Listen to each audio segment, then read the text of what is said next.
Vijayawada university మంచి భవిష్యత్తు కోసం తెలుగు విద్యార్థులు ఇష్టపడే యూనివర్సిటీ. కాల్ 9059052378 9059052379. హైదరాబాద్ లో అర్ధరాత్రి మరోసారి ఒక క్రైమ్ ఇన్సిడెంట్ అయితే జరిగింది. అది ఎల్బీ నగర్ పోలీస్ స్టేషన్ పరిధిలో శివగంగ కాలనీకి సంబంధించిన వ్యక్తినైతే అత్యంత దారుణంగా హత్య చేసిన సందర్భం అయితే కనిపిస్తోంది. యాక్చువల్లీ భరత్ నగర్కి చెందినటువంటి ఈ బొడ్డు మహేష్ ఎవరైతే ఉన్నారో ఇతనే పూర్తిగా అర్ధరాత్రి గొడ్డలతో వేటాడి చంపేశాడు. సో మహేష్ని చంపిన సందర్భం అయితే ఉంది. అయితే కొన్ని రోజుల క్రితం అయితే ఈ చైతన్యపురి పోలీస్ స్టేషన్ పరిధిలో ఓ క్లినిక్లో ఇద్దరు వ్యక్తులపై కత్తితో దాడి చేసి బెయిల్పై వచ్చిండు ఈ బొడ్డు మహేష్.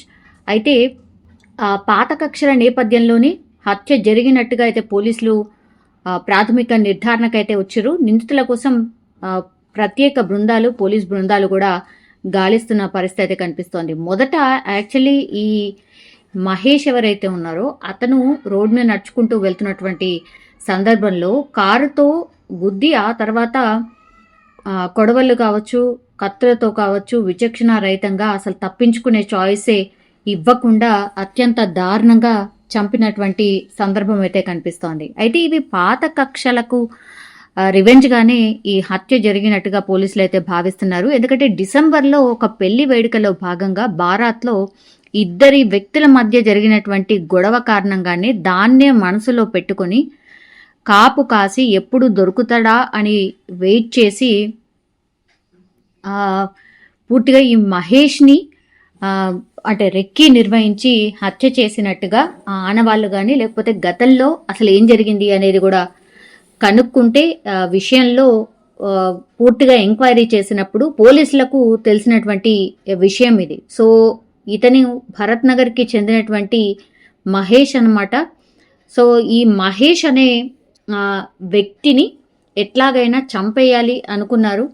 అయితే చైతన్యపురి పోలీస్ స్టేషన్లో ఓ క్లినిక్లో ఇద్దరు వ్యక్తులపై అయితే కత్తితో దాడి చేసిండు ఈ హత్యకు గురైనటువంటి బొడ్డు మహేష్. సో ఈ వ్యక్తులే టార్గెట్గా పెట్టుకొని ఎట్లయినా హతమార్చాలి ఈ మహేష్ని అన్నటువంటి కక్ష పెట్టుకొని ఈ కక్ష కూడా అందులో భాగంగానే ఈ మహేష్ని అత్యంత కిరాతకంగా మాటు వేసి హత్య చేసినట్టుగా పోలీసులు అయితే ఒక నిర్ధారణకైతే వచ్చారు. ఒక్కసారిగా ఈ శివగంగ కాలనీకి సంబంధించిన వ్యక్తి హత్యకు గురి కావడం, ఆ తర్వాత అక్కడ ఉన్నటువంటి కాలనీ వాసులు కూడా పూర్తిగా భయపడుతున్న పరిస్థితి. ఎందుకంటే గతంలో కూడా ఇతని మీద అంటే కేసు అయింది, ఆ తర్వాత బెయిల్పై కూడా బయటకు వచ్చిండు. అందుకనే పాత కక్షల్లో భాగంగానే ఈ ఇన్సిడెంట్ జరిగినట్టుగా చెప్తున్నారు. ఈ మధ్యకాలంలో ఈ హత్యకు సంబంధించిన ఇన్సిడెంట్స్ చాలా జరుగుతున్నాయి. ఇట్లా రెక్కి నిర్వహించి మాటు వేసి ఎప్పుడు దొరుకుతుందా అని వెయిట్ చేసి ఆ తర్వాత కత్తులు, గొడవలు, ఏది దొరికితే అది మారణాయుధాలు యూజ్ చేస్తూ ఇట్లా హత్య చేస్తున్న సందర్భాలు అయితే చాలా ఎక్కువగా నమోదవుతున్న పరిస్థితి అయితే కనిపిస్తోంది.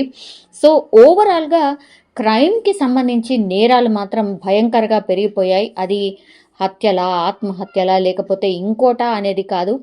చాలా అంటే చాలా ఇన్సిడెంట్స్ అయితే ఈ మధ్య కాలంలో పెరిగిపోయిన సందర్భం అయితే మనం చూస్తూ ఉన్నాం.